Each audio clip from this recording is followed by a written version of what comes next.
하나님 말씀 창세기 4장 9절로 15절까지 말씀을 교독하시겠습니다.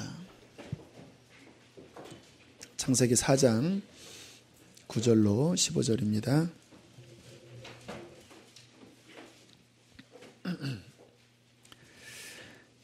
여호와께서 가인에게 이르시되 내 아우 아벨이 어디 있느냐? 그가 이르시되 내가 알지 못하나이다. 내가 내 아우를 지키는 자니이까?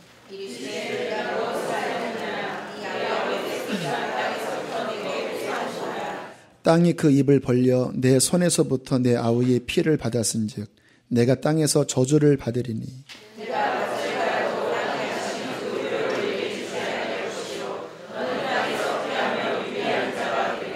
가인이 여호와께 아뢰되 내 죄벌이 지기가 너무 무거우니이다.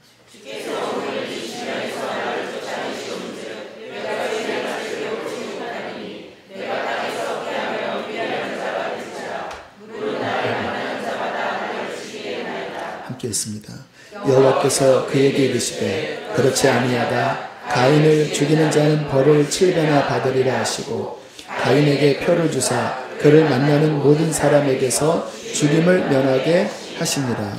아멘. 창세기 3장부터 인간의 역사가 펼쳐져 나옵니다. 아마 성경에 나오는 이 기록이 인류 역사에 나오는 모든 인간의 기록 가운데 최고 오래된 시초의 기록일 거예요. 어떤 문서도 이렇게 초창기부터의 인류 역사를 기록한 책은 없습니다. 그런데 성경에 나오는 인간의 역사는 한마디로 죄의 역사입니다. 인간의 역사, 죄의 역사. 성경은 인간을 과도하게 포장하지 않습니다. 영웅시하지 않아요. 물론 훌륭한 신앙의 위인들이 있지만 치부가 드러날 때에는 그대로 드러내버립니다. 그래서 성경을 쭉 정직한 눈으로 읽으시는 분들은 성경을 보시면서 개판이구나 이런 느낌이 솔직하게 들어요. 제가 지난주에 읽은 부분이 그 다윗의 그 인생 정점에서 벌어진 밧세바와의 간음 사건 그리고 우리아를 죽이는 살인 사건을 보면서 제 마음이 굉장히 좀 두려운 마음, 떨리는 마음이 그 성경을 읽는데 들더라고요. 제가 그날 쓴 영성일기에 이렇게 썼습니다. 잠깐 읽어드리겠습니다. 오늘 읽은 말씀은 다윗의 승승장구와 그 정점에서 일어난 실패 사건이었습니다. 다윗이 어디에 가든지 하나님이 함께 하셔서 승리하게 하시는 일이 연속되는 다윗의 상황. 그러나 성공하고 모든 것이 다 잘 되는 것이 내적으로 하나님을 느슨하게 붙잡을 수 있는 미혹이 될 수 있음을 깨닫게 하셨습니다. 그리고 그렇게 하나님을 느슨하게 붙잡고 있을 때 갑자기 습격해오는 죄에 그만 당하고 말 수 있다라는 생각이 나를 두렵게 합니다. 그날 말씀 묵상하고 하루를 정리한 일기에 제가 고백한 내용입니다. 지난주 말씀 가운데 하나님이 가인에게 말씀하신 7절을 기억하실 것입니다. 선을 행하지 아니하면 죄가 문에 엎드려 있느니라. 죄가 네 인생을 원하고 있다. 갈망하고 있다. 너 잡아먹으려고. 죄가 네 인생을 파멸시키려고 너를 간절하게 노리고 있다. 너는 죄를 다스려야 한다. 모든 인생을 이 말씀으로 요약 정리할 수 있습니다. 인생은 복잡하고 대단한 거 아닙니다. 죄가 그 인생의 문 앞에서 인생을 파멸시키려고 노리고 있고 우리는 그 죄와의 싸움 가운데 노출되어 있는 상황, 이것이 성경에서 보여주는 인생의 형국입니다. 우리가 지금 신앙생활이라는 것을 하고 있습니다. 그러니까 주일날 이렇게 교회에 다 나오셨지요. 그런데 우리가 정말 성경에서 말씀하시는 신앙생활이 무엇인지를 정확하게 생각을 하셔야 됩니다. 왜냐하면 잘못하면 종교생활을 할 수가 있어요. 종교생활. 성경에서 말씀하시는 신앙생활은 종교생활이 아니에요. 종교생활은 천국 가지 못합니다. 어떤 분들은 일주일에 한 번, 아마 이 가운데 반 가까이는 주일 예배 한 번 나오시는 것 같아요. 주일 한 번 예배 드리는 곳으로 나는 신앙생활 합니다. 종교란에 나는 기독교인입니다. 라고 우리가 그렇게 착각할 수 있습니다. 또 예배도 드리고 또 봉사도 하시지요. 모태신앙 출신들도 계시고 또 오래전부터 교회를 다녔기 때문에 이 교회 다니는 것이 내 삶의 일부분이 된 거예요. 그냥 안 가면 찝찝하고 또 가서 좋은 말씀 들으면 또 도움이 되잖아요. 그것이 신앙생활일까요? 내 신앙생활의 한 면이기는 합니다. 그러나 정말 중요한 본질을 간파하지 않으면 정말 신앙생활이 아니라 종교생활로 자기를 속일 수가 있는 거예요. 자, 그렇다면 성경에서 말씀하시는 진정한 신앙생활은 무엇일까요? 죄를 우리의 삶에서 이겨나가는 것. 하나님을 믿는 그 신앙을 통해서 우리의 육신에 끊임없이 우리를 노리고 이 세상에 끊임없이 우리를 잡아먹으려고 노리는 죄와 싸워 이겨나가는 것이 진정한 신앙생활입니다. 저는 스스로에게 그러한 질문을 자주 합니다. 너는 저에게 지금 스스로 질문하는 거예요. 너는 예수도 믿고 목사가 되었다. 그런데 너는 정말 너의 삶에서 죄를 이기고 있느냐? 네가 믿는 그 믿음이 너를 죄에서 이기게 하느냐? 너는 죄에게 잡혀 있는 자냐? 살아계신 하나님께 잡혀 있는 자냐? 그러한 질문을 거의 매일 저 스스로에게 하고 있습니다. 만약에 제가 실제 삶에서 입으로는 믿는다고 하지만 실제 삶에서 아무도 보지 않을 때 제가 더러운 곳을 보고 앉아있고 아무도 보지 않는 곳에 죄된 삶을 즐기고 있고 제 마음에는 온갖 악한 생각들을 방치하고 살아가고 있다면 저는 가짜일 것입니다. 여기서 아무리 기가 막힌 말을 할지라도 하나님 보시기에 저는 가짜일 거예요. 그러한 신앙 가지고는 결코 천국에 갈 수 없지요. 이러한 질문을 저 스스로에게 매일 하기 때문에 제가 괴로울 때가 많이 있습니다. 왜냐하면 그런 생각을 하는 저임에도 불구하고 제가 하나님 앞에 잘 살지 못할 때가 많이 있어요. 제 속에도 늘 죄가 도사리고 있어서 저를 끊임없이 유혹하고요. 좀 멋지게 이기면 좋겠는데 잘 이기지 못하고 신음하고 괴로워할 때가 한두 번이 아닌 게 솔직한 저희의 심정인 것입니다. 그러나 제가 이 시간 감히 여러분들에게 고백드릴 수 있는 것은 뭐냐면 저는 날마다 죄와 싸우고 있습니다. 혹시 제가 실패를 할 수 있잖아요. 그러면 저는 부끄럽더라도 여러 사람들 앞에서 고백하면서까지 고백해서 그 죄에서 풀어진다면 강단에서 고백하든지 아내에게 고백하든지 그렇게 고백하면서까지 제 삶이 하나님 앞에 정결하고 거룩하게 되기를 제 속이 간절히 열망하고 있어요.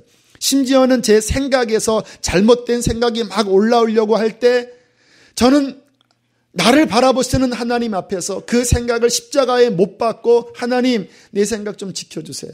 제 마음 좀 지켜주세요. 그렇게 하나님 앞에 기도하고 있습니다. 제가 한 번은 어떠한 일로 제 가족 중에 누군가 좀 심하게 다투게 된 일이 있었습니다. 제가 뭐 너무 화가 나서 막 노발대발 화를 냈고요. 당분간 우리 연락하지 말자고 그렇게 이야기한 좀 심각한 상황이었어요. 마음이 많이 상한 그러한 시점이었습니다. 제가 이제 암 수술하고 얼마 되지 않은 그 시점인데 기도를 하며 주님께서 네가 먼저 미안하다고 하는 그 사과 문자를 보내라라고 하는 사인을 자꾸 주시는 거예요. 또 자존심이 있잖아요. 이렇게 한동안을 이렇게 씨름하다가 제가 그때 청계산에서 겨울이었는데 막 기도하다가 제 휴대폰을 들고 문자를 보냈습니다. 내가 미안해. 다 내가 부족해서 그래. 용서해줘. 그렇게 문자를 보내드렸어요. 그랬더니 얼마 지나서 저에게 또 사랑한다고 하는 단문이 오더라고요. 그러면서 제 영혼에 평강이 임하더라고요. 물론 당연히 그렇게 해야 되는 바이지만 제가 왜 기도하면서 제 마음을 풀 수밖에 없냐면 저는 하나님을 경외합니다. 제 인생에 저에게 가장 큰 영향력을 주는 분은 제 자존심도 아니고 제 어떠한 인간적인 것도 아니고 하나님 그분이십니다. 제가 뭐 자주 간증한 바이지만 제가 보지 말아야 될 불결한 연상을 보고 양심의 괴로움에 빠졌을 때 주님께서 그러시는 거예요. 너 내게만 회개한다고 그거 안 돼. 자백해야 되는데 네가 섬겼던 그 양들에게 자백해야 한다. 그때 청년들이었거든요. 그 대상에게 자백해야 한다. 왜 그래야 합니까? 그래야 풀어진다. 왜냐하면 너의 범죄는 나와의 관계만이 아니라 네가 섬겼던 양들에게 잘못된 영향이 흘러가게 한 것이다. 그래서 몇 개월을 괴로워할 때 제 마음이 너무 이렇게 힘들었습니다. 창피하니까. 그러나 주님께서 용기를 주실 때 제가 결국 홈페이지에 그 부분을 다 자백을 했을 때에 제 깊은 양심에요. 진짜 자유, 평안. 어떠한 평안이었냐면 하나예요. 이제는 내가 주님 앞에 설 때 나는 괜찮겠다. 이 부분에 나는 하나님 앞에 용서받았다. 보혈로 나는 씻겨졌다. 이 평강이 임하면서 하나님이 말할 수 없는 은혜를 부어주시는 것을 느꼈습니다. 여러분, 저 스스로 제가 목회를 하고 그리고 신앙생활을 하면서 오늘도 그런 기도를 했어요. 하나님, 제가 바라는 정말 중요한 것은 주님 하나입니다. 제가 하나님과 동행하기를 원합니다. 거룩함 가운데 하나님과 함께 살기를 원하고 그리고 제가 섬기는 양들이 하나님 종교인이 아니라 정말로 진짜 회개하고 거룩하신 하나님과 만나서 하나님과 동행하는 하나님을 경외하는 하나님의 말씀에 순종하는 그러한 거룩한 백성들이 하나님 이 교회 안에 주님 일어나게 해주십시오. 주님 나머지는 아무것도 아닙니다. 제가 여기 있든 뭐 혹시 장소를 옮기든 뭐 사람이 늘든 적든 하나님 그거 중요하지 않습니다. 왜 제가 그런 고백을 하냐면 그것이 성경에서 말씀하시는 신앙의 본질 진정한 신앙이기 때문에 제가 그러한 마음을 갖는 거예요. 자, 이 믿음 정말 주님과 동행하는 거룩한 믿음을 갖기 위해서 우리가 꼭 가져야 될 두 가지가 있는데 첫 번째는 죄에 대한 철저한 인식입니다. 성경은 우리에게 죄를 보여주고 있어요. 창세기 3장부터 우리에게 제시하는 바는 죄에 대한 것들을 드러내고 있는 거예요. 많은 크리스찬들이 죄에 대해서 모호해요. 이거 뭐 다 남들이 하는 거 아니냐고. 뭐 어느 장로님도 그렇고 술 드시고 뭐 저기 뭐 그 안수 집사님도 다 그런 거 아니냐. 이렇게 죄가 모호해요. 신앙생활이 마치 하나님이 세상을 창조하실 때 빛과 어둠을 가르시고 묻과 물을 나누시고 하늘과 땅을 나누시듯이 진리의 말씀 그 빛으로 우리의 삶의 거룩한 것과 거룩하지 못한 것들이 진리의 말씀 안에 분별되고 드러나면서 우리의 삶이 빛 가운데로 들어가는 게 신앙생활이거든요. 그런데 혼돈에 있습니다. 천지를 창조하기 전에 그 혼돈한 뭐가 죄인지, 뭐가 하나님 보시기에 기뻐하지 않는 것인지가 막 섞여갖고 주일날 예배드리고 또 세상 나가서는 세상 사람과 똑같이 지내고, 그러면서 또 주일에는 나는 하나님 찬양하고 나는 하나님 섬긴다고 믿으면서 내가 천국 갈 것처럼 착각하다가 하나님 앞에 서는 그날 망해지는 일들이 얼마나 많은지요. 죄에 대한 인식. 제가 하나님 말씀을 전하면서 저는 우리 교우들이 진리의 말씀 속에서 죄가 밝혀지게 되기를 저는 원해요. 교우들이 죄를 발견하고 가슴을 치는 진정한 말씀의 역사가 나타나기를 원해요. 왠지 아십니까? 그게 신앙생활이에요. 듣기 좋은 말씀 드리는 게 아니라 하나님의 진리 앞에 내 자신이 진단받고 어이쿠 내가 병들었구나, 어이쿠 내가 망하겠구나, 화로다 나요, 나는 부정한 자로다, 부정한 입술을 가진 자로다, 망하게 되었도다, 가슴을 치며 어찌할꼬 하는 거룩한 진리의 역사가 우리 안에 비춰주는 것, 이것이 신앙의 출발이에요. 두 번째는 하나님의 거룩하심을 아는 거예요. 하나님은 사랑이십니다. 믿으십니까? 그분은 사랑이 한이 없으세요. 성경 말씀에 그 인자하심이 하늘보다 높고 그는 자비하시고 긍휼이 많으시다고 말씀하세요. 그러나 동시에 하나님은 거룩하십니다. 그는 심판하시는 분이십니다.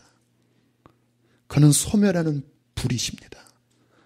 그의 진노 앞에 하나님의 백성들이 광야에서 시체로 흩어져 버렸어요.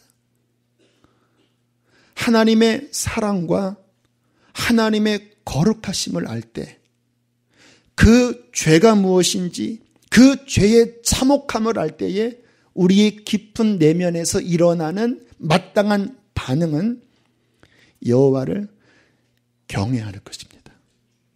그것이 신앙의 근본이고 그것이 우리를 영혼까지 이르게 하는 거예요. 저는 제 신앙생활에 자주 생각하는 것이 하나님 앞에 서는 그날이에요. 여러분은 그런 생각 얼마나 하시나요? 하나님 앞에 여러분 설 것을 믿으십니까? 사도 바울은 그날에, the day, 그날, 그 심판날, 너는 그 심판날을 준비하고 있는가? 늘 그 생각으로 사도 바울은 살았어요. 저는 자주 생각합니다. 왜냐하면 여러분, 삶과 죽음은 복잡한 게 아니에요. 내 영이 이 육신이라고 하는 집을 나가버리면, 그러면 주님 앞에 서는 거예요. 우리의 코와 입을 막고 5분만 지나면 끝나는 거예요. 높이 한 15m 위에서 떨어져서 여기서부터 떨어지면 끝나는 거라니까요. 지금 지나가는 저 수많은 차들이 어떻게 우리랑 부딪혀버리면 그냥 그 순간에 하나님 앞에 서게 된다라니까요. 그 하나님 앞에 설 날을 늘 기억하면서 죄를 회개하고, 그리고 거룩하신 하나님 앞에 설 것들을 진리의 말씀 앞에, 십자가의 복음 앞에 날마다 준비하며 나아갈 때에 그 신앙은 하나님 앞에 서게 될 것입니다. 시편 19편 9절 말씀, 여호와를 경외하는 도는 정결하여 영혼까지 이르고, 우리의 신앙이 그 하나님을 경외하는, 죄를 두려워하고 거룩한 하나님을 깨달아서 여호와를 경외하는 그 믿음이 있을 때에 그 신앙은 영혼까지 가는 거예요. 아마 한국 교회 초기에 부흥운동에 대한 이야기를 많이 들어보셨을 것입니다. 1907년 대부흥운동이라고 하는 한국 기독교 초기 부흥운동인데요. 이게 우리나라에만 알려져 있는 게 아니고 전 세계 기독교의 역사에 손꼽히는 부흥운동이었다고 하더라고요. 미국의 대각성 운동, 그리고 1907년도에 이 평양 대부흥운동. 그런데 1907년 대부흥운동이 일어나기 전 4년 전입니다. 1903년도에 일어났던 원산 지역 캐나다 하디 선교사를 통해서 일어났던 그 부흥이 이 1907년 대부흥의 촉발점이라고 그렇게 이해를 하고 있어요. 1903년도에 무슨 일이 일어났냐면 캐나다에서 온 하디 선교사가 몇 년간 교회에서 사역을 했는데 사람은 늘었지만 정말 사람이 변화되는 역사가 별로 안 일어난 거예요. 그리고 난 다음에 생각을 해보니까 그 당시 사회 분위기가 어땠냐면요.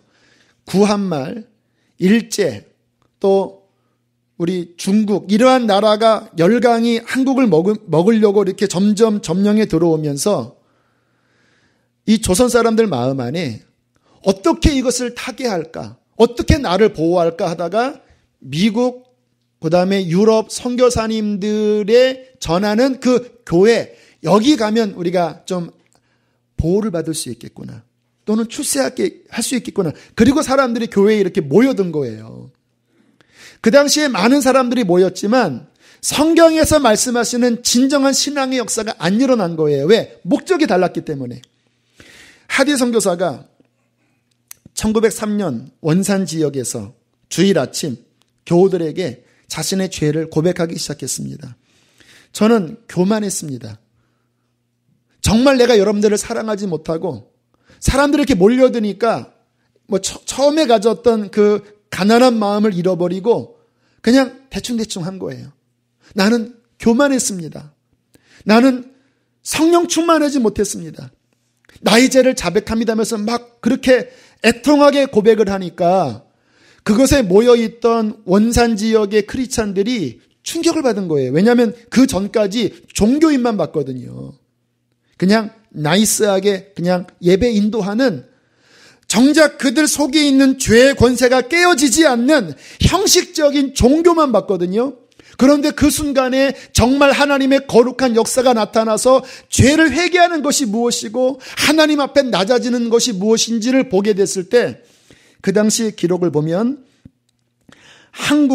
한국의 남녀노소들이 모여 울면서 통회하고 죄를 사해 줄 것을 기도하는 정말 이 가슴이 찢어지는 거룩의 역사가 1903년도에 일어나기 시작한 거예요. 그리고 그들이 모여서 이게 진짜 신앙생활이구나라고 안 거예요. 그러면서 1903년 원산에서 이 주변 지역으로 4년, 5년, 6년 그 불길이 크지는 않지만 모일 때마다 교우들이 가슴을 찢는 이러한 일들이 점점 확장되기 시작했대요. 그러다가 유명한 1907년 평양 장대현 교회에서 한 1,500, 2,000명의 교우들이 선교사들과 함께 그 신년 사경회로 이제 모였는데 첫 일주인가 초기에는 아무런 성령 역사가 안 나타난 거예요. 그 당시의 기록을 보면 뭔가 하늘이 닫혀 있는 것 같고 뭔가 묵직했다. 그러다가 그날 새벽 길선주라는 장로가 힘든 얼굴로 강단에 서더니 이렇게 고백을 했다고 합니다. 나는 아간과 같은 자입니다. 나 때문에 하나님이 축복하실 수 없습니다. 하면서 1년 전에 자신의 친구가 임종하면서 그 유산을 정리해서 무식한 나의 아내에게 좀 그 유산을 좀 전달해 주려고 하는 유언을 받고 그렇게 하겠다고 했는데 그것을 가로채고 전해주지 않은 그 죄를 여러 사람들 앞에서 이제 목사 한 수 받을 사람이었거든요. 길선주 장로가. 여러 사람들 앞에 고백하면서 가슴을 찢었을 때 갑자기 그 당시 기록을 보면 그 막혔던 하늘의 문이 열리면서 사람들에게 하나님의 거룩한 그 임재와 그 두렵고 떨리는 그 말씀 앞에 사람들이 떨었다라는 거예요. 그리고는 회개의 역사가 막 그 평양 장대현 교회에 막 물밀듯이 몰려들어서 사람들이 회개를 하는데요. 어떤 여인은 일어나서 앞에 나와서 청일전쟁 때 아이를 업고 피난을 가다가 도저히 이 아이를 내가 어떻게 할 수 없고 힘들어서 그 영아를 살해한 이야기를 하면서 꼬꾸라져서 울 때에 막 장례가 막 회개의 도가니로 울려 퍼지고요. 어떤 남자는 학생인데 나와서 내가 강간했고 내가 아내를 미워했고 도둑질하고 막 이런 것들을 막 고백을 하는데 그 한 사람만 하는 게 아니라 막 곳곳에서 그 속에 가로막고 있는 겉으로는 교인이지요. 주일날 나오죠. 성경도 입으로 이렇게 암송하죠. 하지만 그의 실제 삶의 은밀한 부분에서 그 영혼을 가로막고 하나님을 만나지 못하게 하는 것들이 막 토해져 나오는데, 그 당시 선교사님이 이렇게 기록을 남겼습니다. 그 소리를 들으면서 저러한 고백들, 그것은 마치 지옥의 지붕이 열어 제친 것이나 다름없다. 사람들은 부끄러움도 없이 살인, 강간, 음색, 도적, 거짓, 질투를 고백한다. 저거는 사람의 힘으로 결코 막을 수 없는 것이다. 많은 한국 교인들은 마루의 얼굴을 가리었다. 그렇게 하면서 한국 교회가 그때 진짜 시작됐습니다. 그전에는 종교였고요. 물론 진실하게 믿는 사람도 있었지만 전반적인 분위기가 그때 비로소 죄의 권세가 깨어지면서 거룩하신 하나님 앞에 진정한 믿음을 가지면서 이 땅에 하나님의 거룩한 교회가 시작이 되었습니다. 저는 우리 수지선한 목적교회가 바로 그러한 교회가 되길 원합니다. 그게 신앙생활이에요. 교회가 늘어나고 있어요. 부흥이 아닙니다. 수지선한 목적교회 부흥했다며. 부흥이 아니라 사람이 늘어난 거예요. 그냥 저기 사람이 많이 모인다더라. 진정한 부흥은요, 5사람 10사람 모일지라도 정말 하나님의 말씀을 통해서 그 죄의 권세가 깨어져서 십자가를 만나는 역사가 일어날 때, 그게 부흥인 거예요. 이 강단에 서 있는 제가 그렇게 심경이 깨어지고 하나님 앞에 벌어서면 그거는 부흥이 일어난 거예요. 그렇게 진정한 변화가 일어나서 하나님을 만날 때, 그때 진정한 구원, 진정한 자유. 여러분, 주님께서 말씀하실 때 죄가 너희를 종노릇하게 하지만 아들이 너희를 자유케 하면 자유하리라, 그렇게 말씀을 하셨잖아요. 그 말을 듣고 유대인들이 우리는 종이 아니다, 우리가 왜 종이라고 하냐. 그때 주님께서 말씀하시기를 죄를 범하는 자마다 죄의 종이다. 몸은 자유할지 모르지만 네 마음이 죄에 묶여있지 않느냐. 네가 외식하고 남들 안 보는 곳에서 너희 마음이 지금 악한 것에 꼭 붙잡혀 있지 않느냐. 그러나 정말 아들이 너희를 자유케 하면, 정말 나의 십자가를 만나면 이 심장에서부터 해방이 일어날 것이다. 하나님을 만나게 될 것이다. 기쁨이 터져 나올 것이다. 정말 구원이 무엇인지를 알게 될 것이다. 여러분, 이 역사가 우리 안에서 일어나야지 그 사람은 하나님의 자녀가 되는 것이에요. 자, 그렇다면 우리가 죄에 대하여 깊이 깨닫고 하나님의 거룩하심에 대해서 깨닫는 것이 바로 그 영적인 부흥의 출발점이라고 말씀을 드렸는데, 우리가 오늘 본문을 통해서 짧은 시간이지만 도대체 하나님이 죄를 어떻게 다루시고 어떻게 심판하시며 어떻게 구원하시는지를 이 말씀을 통해서 한번 조명을 받기를 원합니다. 자, 먼저 9절 말씀. 자, 함께 우리 9절 말씀을 읽겠습니다. 시작. 여호와께서 가인에게 이르시되 내 아우 아벨이 어디 있느냐. 그가 이르되 내가 알지 못하나이다. 내가 내 아우를 지키는 자이니까. 이 가인이 참 어이가 없어요. 여러분, 하나님이 다 보셨거든요. 주께서 물으셨습니다. 네 아우가 어디 있느냐. 내가 어떻게 합니까? 내가 가이드입니까? 내가. 이 무슨 이식이냐면, 내가 당신 없을 때 했어.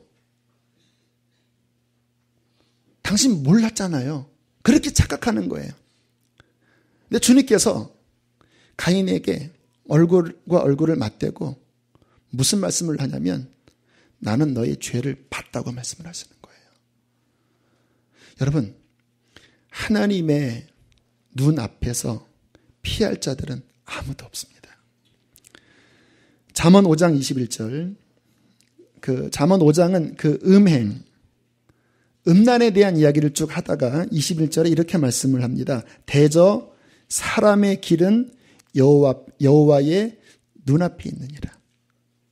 아무도 안 보고, 내 아내도 안 보고, 남편도 안 보고, 자녀도 안 보고 그냥 은밀하게 행한 것 같지요.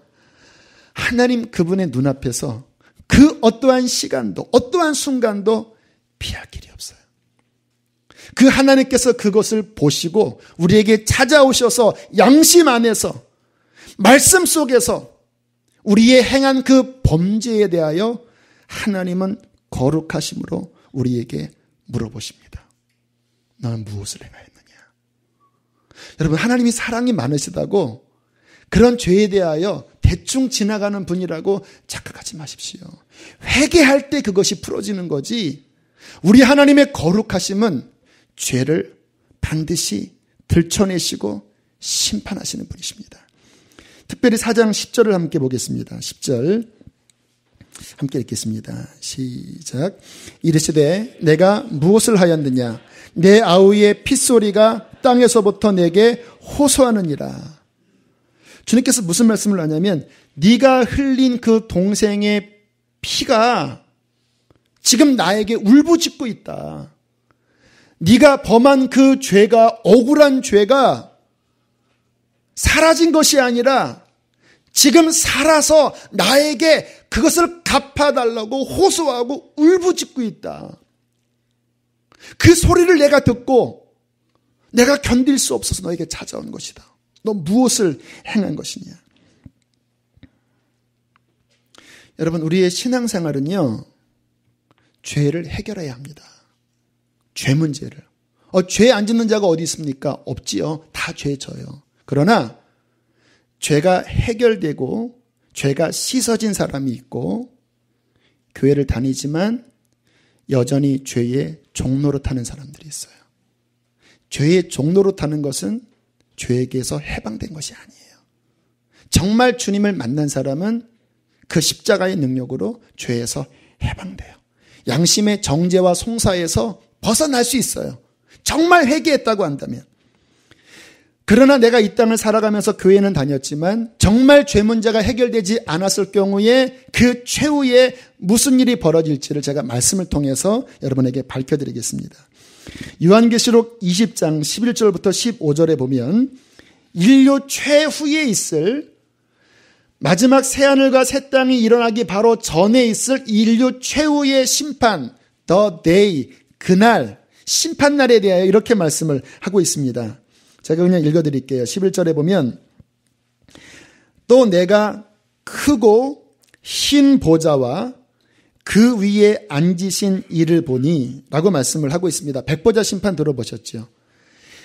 크고 흰 보좌가 펼쳐져 있습니다. 왜 흰지 아세요?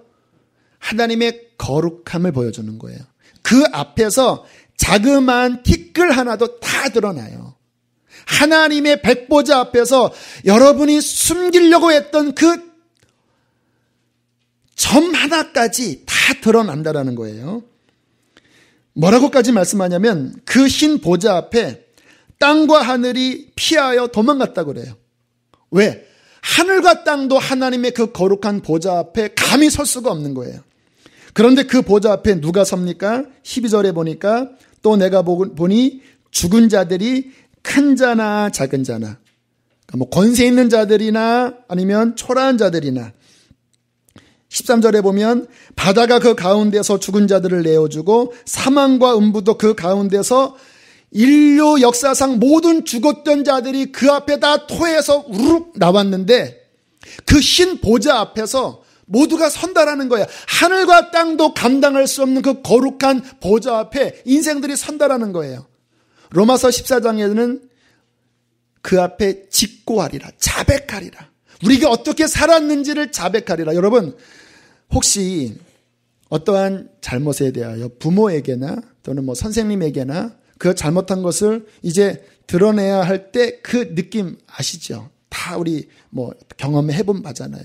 가끔 매스컴에서 어떤 사람의 죄가 막 드러나서 그 매스컴의 플래시를 받을 때 그 부끄러움 속에서 막 가리는 그것과는 비교할 수 없는 크고 흰 보좌, 우리의 인생을 영혼을 좌우할 수 있는 그 지옥 열쇠를 갖고 계신 그 하나님 앞에 우리의 살았던 모든 것들이 낱낱이 드러나는 그 시간이 우리에게 펼쳐진다고 생각할 때 여러분 준비되셨나요?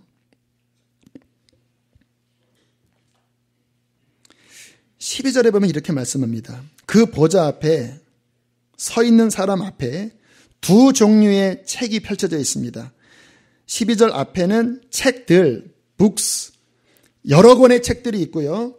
또 다른 한 권의 책이 펼쳐져요. 무슨 책입니까? 하나는 생명책. 책들은 뭘까요? 여러분의 인생의 행위 기록책들입니다. 다 기록돼요, 다. 태어나면서부터 죽을 때까지 다 기록되고 그날의 그 모든 근거들이 이 책들 앞에서 증거자료로 드러난다라는 거예요. 그러면서 13절에는 그 심판 앞에 견딜 수 없는 자들이 결국은 자기의 행위대로 책들에 기록되어 있는 대로 심판을 받는데 불못에 던져지는 둘째 사망. 둘째 사망은요, 처음 육신이 죽은 게 첫째 사망이고 그 다음에 이 심판날에 구원받지 못한 자들이 그 앞에 섰다가 이제 영원한 지옥불에 떨어지는 것이 둘째 사망이라고 말씀을 하는 것이에요. 사랑하는 교우 여러분, 제가 여러분을 일일이 잘 알지 못하지만 영적으로 여러분의 영혼을 사랑합니다. 제가 여러분을 사랑하기 때문에 이 말씀을 드리는 거예요. 여러분은 죄에서 해방되셨습니까? 여러분의 삶에서 주님과 동행하고 계시나요? 물론 나 옛날에 주님 만난 경험이 있습니다. No. 지금 죄에게 잡혀 있다면 그거 아닌 거예요.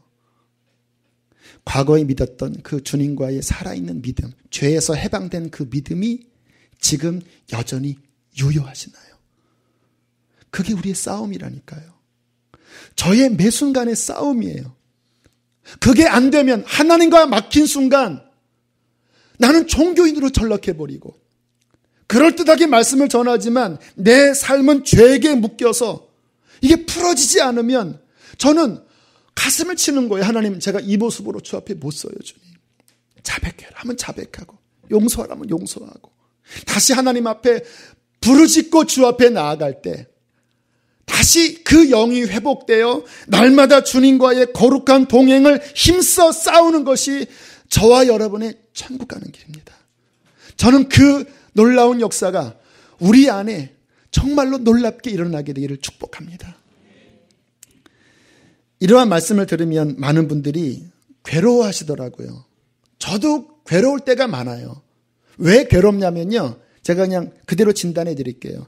이 영이, 특별히 양심이 주님과 거룩하게 동행하지 않은 상태에서는 이런 말씀을 들을 때 찔립니다. 그것은 무슨 증거냐면 해결되지 않은 거예요. 그런데 정말 내가 주님 만나서 해결된 사람은요, 그런 말씀 드리면 맞습니다. 내가 그런 죄인입니다. 고백하지만 그러나 깊은 그 영 안에서 그러나 나는 용서받았습니다. 나는 씻겨졌습니다. 나는 하나님과 동행하고 있어서 감사합니다. 이 믿음 지키게 도와주세요. 그 승리의 고백, 이김의 고백이 영에서 터져 나와요. 성령이 시키시는 거예요. 진단하십시오. 이러한 말씀을 들을 때 그냥 눌려서 잡혀있는 상황인가요? 아니면 맞습니다. 하지만 나는 주의 보혈로 정말 내 양심이 이제 자유합니다. 고백할 수 있는 자인가요? 오늘 우리가 이 말씀을 보면서 가슴이 찔려 하지만 그러나 주님께서 통전적 창생이라고 말씀을 드렸죠.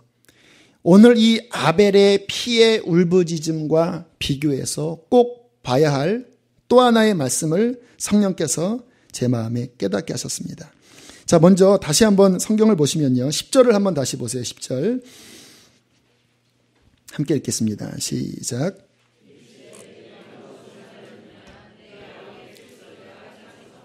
자, 됐습니다. 자, 아벨이 죽었을 때 그 핏소리가, 그 죄의 핏소리가 땅에서부터 호소하고 있어요. 뭐라고? 하나님, 이것 보세요. 제가 억울한 죽음을 죽었습니다. 저 가인 형이 나를 죽였습니다. 이 흘린 피에 대해 하나님이 공정하게 심판해야 되지 않겠습니까? 심판해 주십시오. 그렇게 그 피가 하나님께 호소하고 있다라는 거예요. 뭐 해달라고? 심판해달라고. 자, 신약으로 한번 넘어가 보세요. 367쪽 정도로 가시면 히브리서 12장이 나옵니다.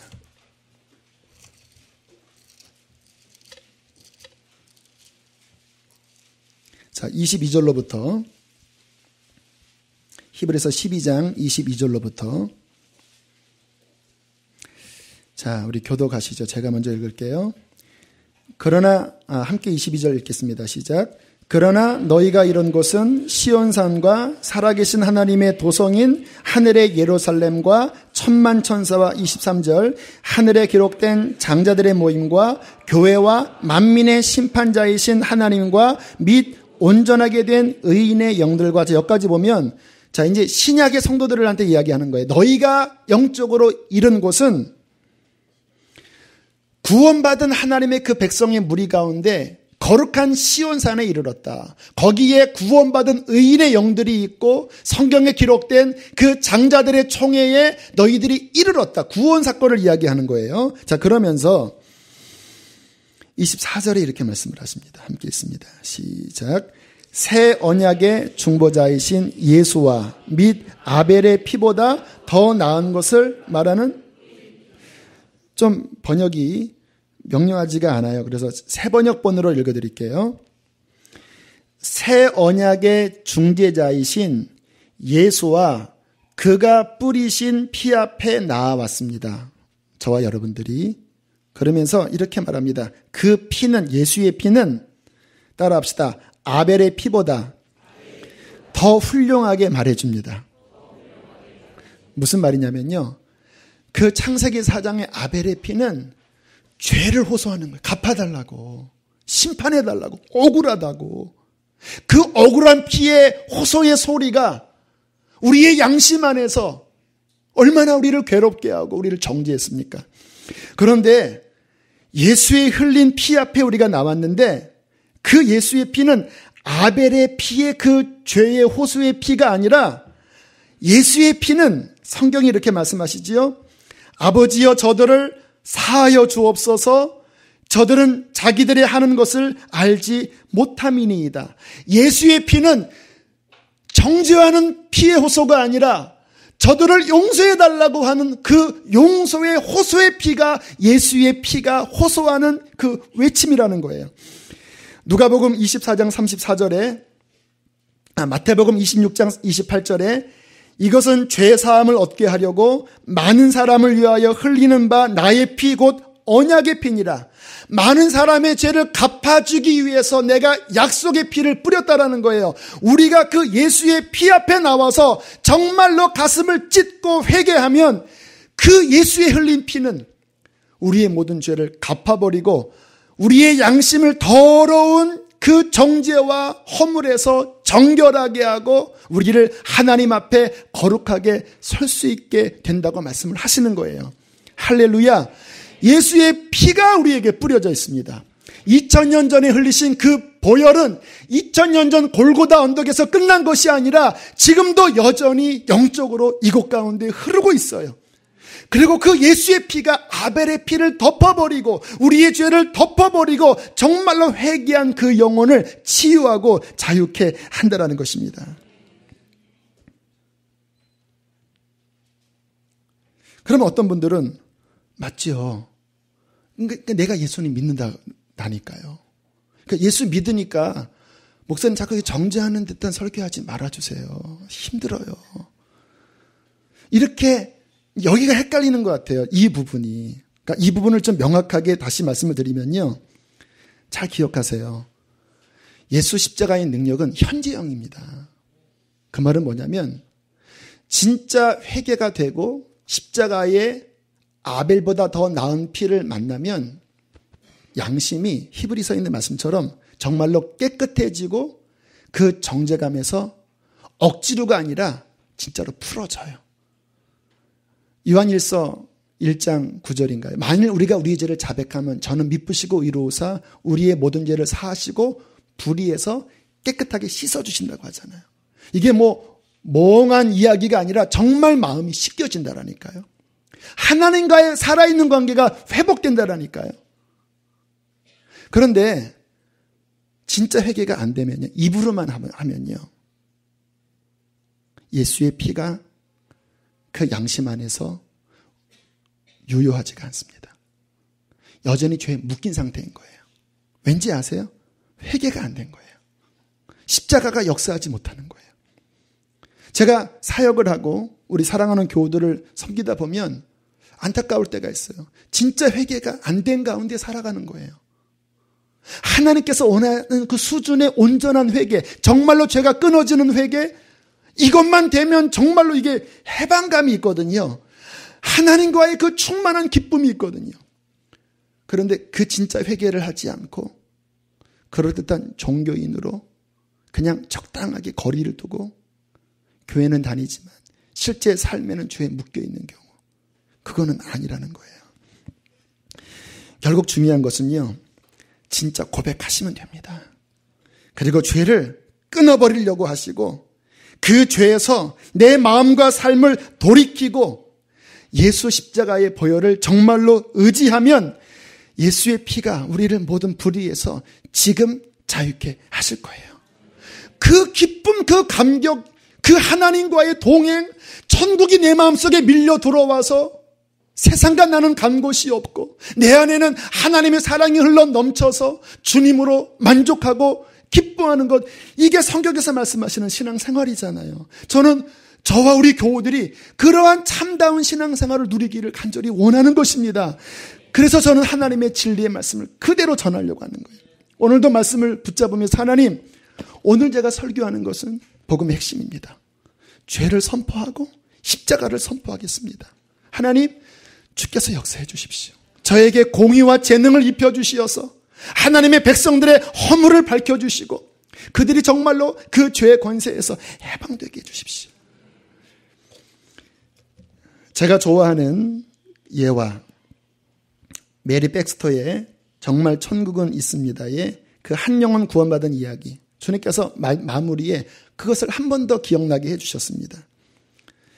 메리 백스터가 영적으로 천국 갔다가 하나님께서 여러 가지 것들을 보여주시는데 한 영혼의 구원 사건을 친히 보여주신 그 기록이에요. 한 미국 시골에 있는 작은 교회에 목사님께서 설교를 하고 있는 그 교회에 내려왔대요. 그때 목사님께서 이사야 55장 6절 7절, 너희는 여호와를 만날 만한 때에 찾으라. 가까이 계실 때에 그를 부르라. 악인은 그 길을, 불의한 자는 그 생각을 버리고 여호와께로 돌아오라. 그리하면 그가 긍휼히 여기시리라. 우리 하나님께로 나아오라. 그가 널리 용서하시리라. 막 설교를 하고 있는데 하나님의 영광의 역사가 그 목사님의 입에서 나오는 말씀 속에서 막 이렇게 풀어지더래요. 그때 교회 뒤쪽에 문이 열리면서 술 취한 사람이 비틀거리더니 앞으로 와서 무릎을 꿇더니 목사님이 말씀하시는 사람이 바로 저입니다. 저는 알코올 중독자입니다. 저는 구원받고 싶어 하면서 막 우시더래요. 그때 영적으로 보여주시는데 그 사람의 그 영혼이 아주 죄에 시커멓게 묶여져 있더래요. 까만 보자기 같은 게 아주 똘똘 뭉쳐 있더래요.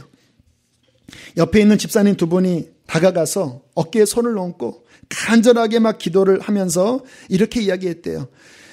형제님, 죄를 낱낱이 고해야 합니다. 그러면 하나님이 당신의 죄를 용서해 주실 것입니다. 어린 양의 피로 깨끗하게 씻어 주실 것입니다. 그러니까 그분이 뭐 기도를 할 줄 알겠습니까? 그러나 도움을 받아서 하나님 용서해 주세요. 제가 술주정뱅이입니다. 막 회개를 하는 데에 갑자기 성령께서 강하게 역사하시니까 그 사람을 꽁꽁 묶고 있던 검은 보자기가 끝에서부터 한 올 한 올씩 풀어지더래요. 그러더니 죄악에서 해방되더래요. 그게 다 벗겨지니까 엄청난 자유가 그 영혼 속에 임하더니 하늘에서 막 영광이 막 부어지더래요. 여러분, 옛날에 경험하신 그 사건 이야기하는 거예요.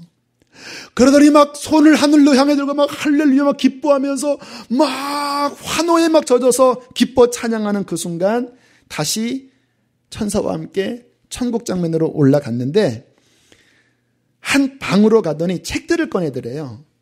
그 책은 무슨 책이냐면 아까 요한계시록 20장에 나온 그 행위기록책, 그 사람이 지었던 그 죄에 대한 기록들이 이렇게 펼쳐지는데 예수의 피가 그것을 한 장 한 장 넘겨질 때마다 다 씻어내더래요. 할렐루야. 지금 성경에 있는 이야기 하는 거예요.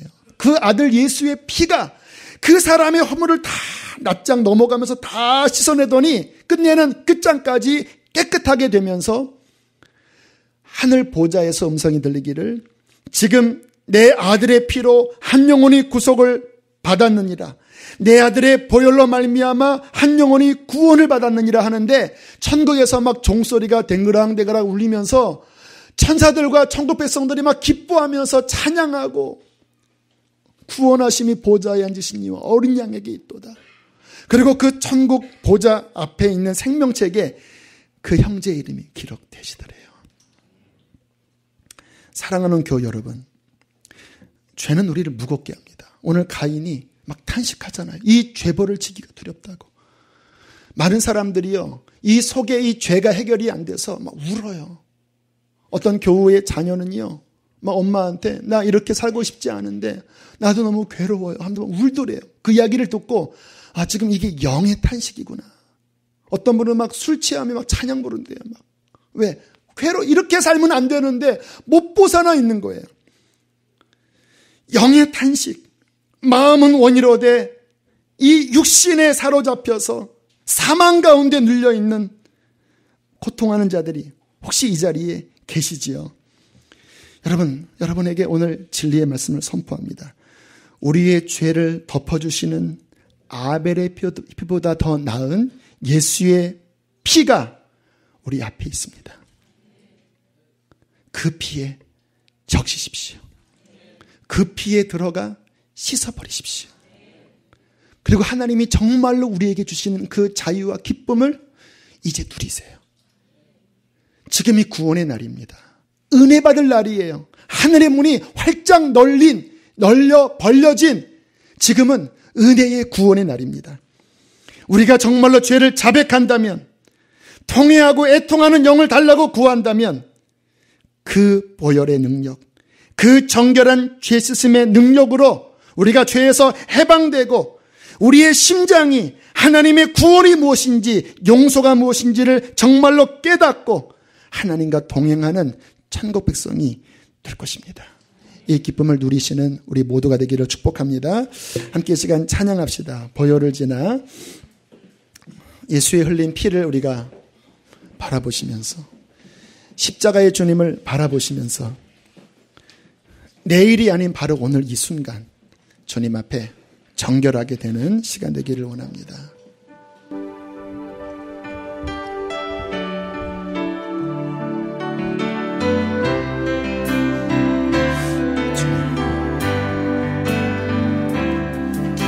보혈을 지나 하나님 품으로, 보혈을 지나 아버지 품으로, 십자가를 바라보세요. 보혈을 지나 하나님 품으로 한 걸음씩 나. 우리 한 번 더 보혈을 지나 하나님 품으로, 보혈을 지나 하나님 품으로, 보혈을 지나 아버지 품으로, 보혈을 지나 하나님 품으로 한 걸음씩 나아가. 존귀한 주보혈이, 존귀한 주보혈이 내 영을 새롭게 하시네. 존귀한 주보혈이 내 영을, 우리 한 번 더 보혈을 선포합시다. 보혈을 지나, 보혈을 지나 하나님 품으로, 보혈을 지나 아버지 품으로, 보혈을 지나 하나님 품으로, 하나님 그 사랑의 품으로 나아가십시오. 한 걸음씩 우리 주 앞에 손을 내밀어 고백합시다. 존귀한 주보혈, 존귀한 주보혈이 내 영을 새롭게 하시네. 존귀한 우리를 죄에서 구원하소서. 주보혈이 내 영을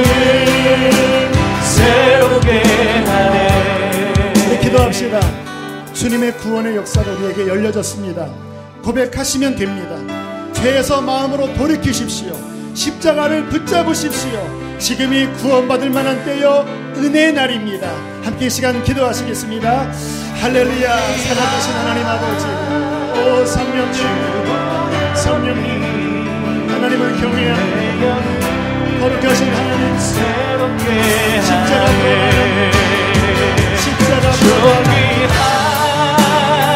죄에서 돌이키고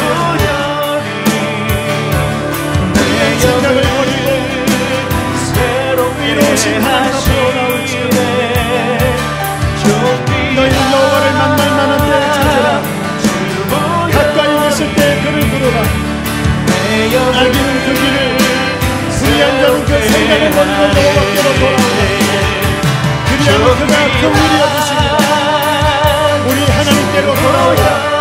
그가 너희를 용서하시리라. 성령님, 우리를 구원하소서. 우리를 구원하소서. 회복되어지게 하소서. 회복되어지게 하소서. 회복되어지게 하소서. 한 번 더 기도하겠습니다. 여러분, 우리 힘으로는 벗어날 수 없어요.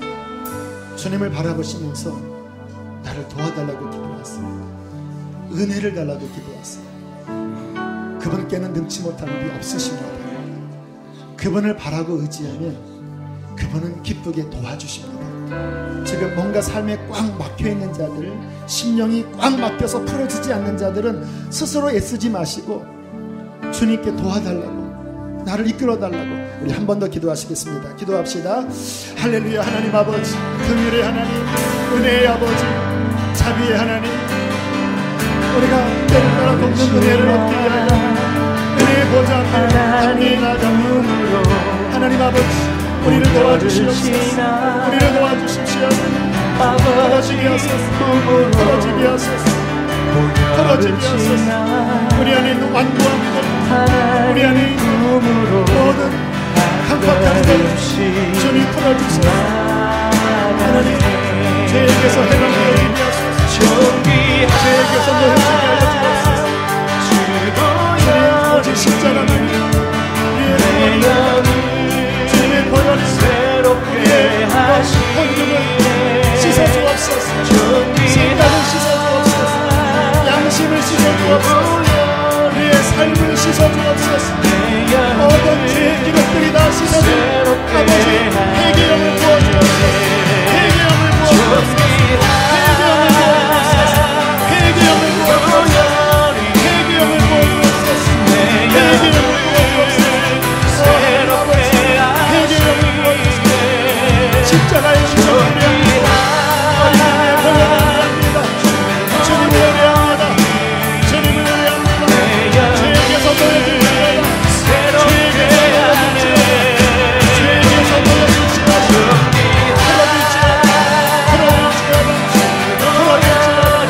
우리를 구원하여 주옵소서. 우리를 구원하여 주옵소서.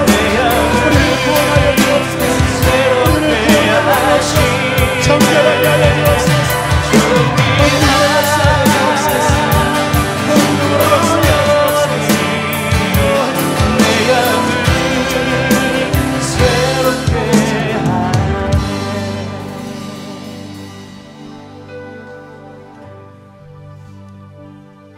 하나님을 바라나이다.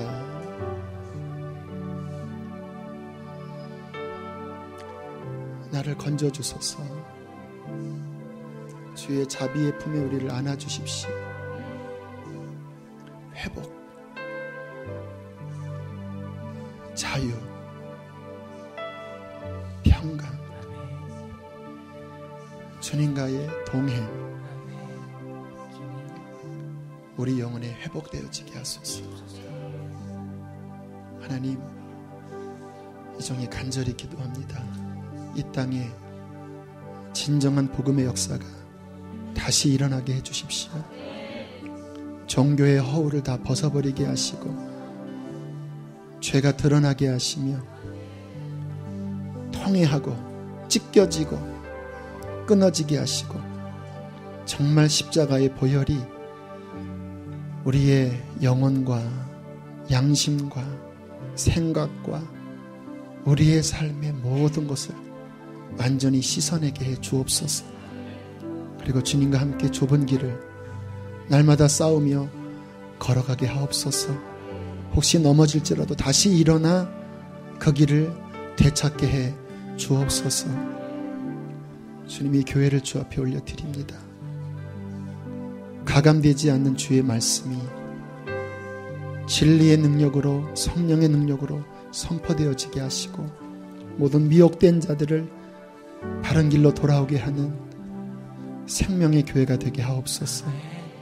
오늘 기도하고 예배한 자들, 하나님 말씀이 그들의 마음에 잘 박힌 모처럼 박히게 하시고 귀로만 듣고 또 흘려보내는 자신을 속이는 자들이 아니라 이 말씀이 정말 회개할 것은 회개하고 씻을 것은 씻어내고 끊을 것은 끊어내어 하나님의 말씀이 그 말씀이 원하는 합당한 열매를 맺는 데까지 나가도록 성령이여 역사하소서. 부어주십시오. 우리의 양심 속에서 역사하여 주십시오. 좌우의 날선 검과 같은 주의 말씀이 우리의 인생을 도려내어 주시고 치유하여 주시고 회복하여 주옵소서. 우리가 살아나면 모든 것이 회복될 것입니다. 심령이 살아나면 모든 것이 회복될 것입니다. 하나님, 그 회복의 역사가 하나님 오늘 말씀 듣는 모든 이들의 영혼 속에 함께해 주옵소서. 예물들이 손길들 주 앞에 올려드립니다. 하늘의 영광을 위하여 쓰여지게 하소서. 이제는 우리를 죄에서 건지신 예수 그리스도의 은혜와 하늘아버지의 그 크신 사랑하심과 성령의 교통하심이 주의 거룩한 말씀을 마음에 품고 회개하고 또 회복되고 돌아가는 모든 이들의 심령과 가정 속에 충만히 함께 있을지어다.